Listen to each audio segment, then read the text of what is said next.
y a quelque chose de glaçant dans cette posture algérienne consistant à fabriquer des ennemis en permanence. Notez qu'il n'y a pas d'exception. La France, pour son aventure coloniale, l'Union européenne, qui refuse d'être la cache-machine de ses errances économiques, les États-Unis, qui ont reconnu la marocanité des provinces du Sud, Israël, affublé du nom entité sioniste, suspectée d'être la puissance occulte qui, depuis les coulisses de la comédie humaine, actionnerait les forces du mal.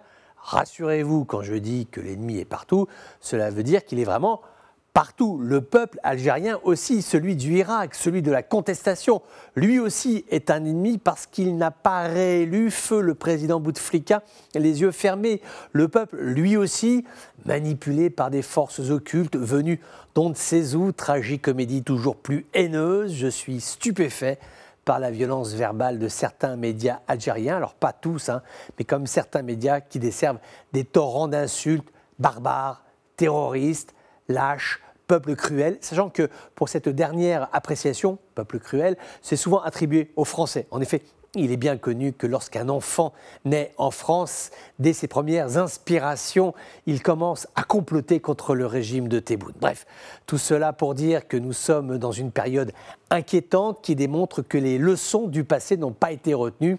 Comment est-ce possible en 2021 qu'une équipe dirigeante se laisse emporter par un tel comportement belliqueux? Ces hommes qui sont au pouvoir, ces vieux généraux au torse piqueté de médailles gagnées dans les salons et les fumoirs de je ne sais quelles enclaves du pouvoir. Que savent-ils de la guerre?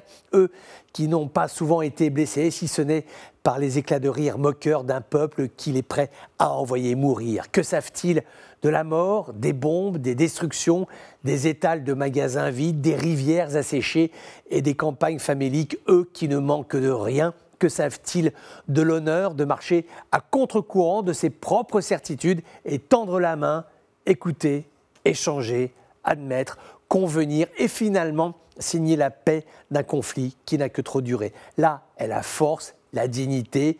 Le premier des crimes est d'inciter à la dégradation sécuritaire, pour dire les choses clairement, à la guerre. Oui, il est assassin de prétendre au règlement de crise par les armes, assassin d'essayer de provoquer l'étincelle qui jettera des peuples les uns contre les autres, assassin d'oublier les douleurs du passé, ce que le Maghreb a enduré, car combien de morts, de larmes à ceux qui se sentent enivrés par l'odeur de la poudre, qu'ils sachent ceci, la première des bravoures, eh bien c'est la paix.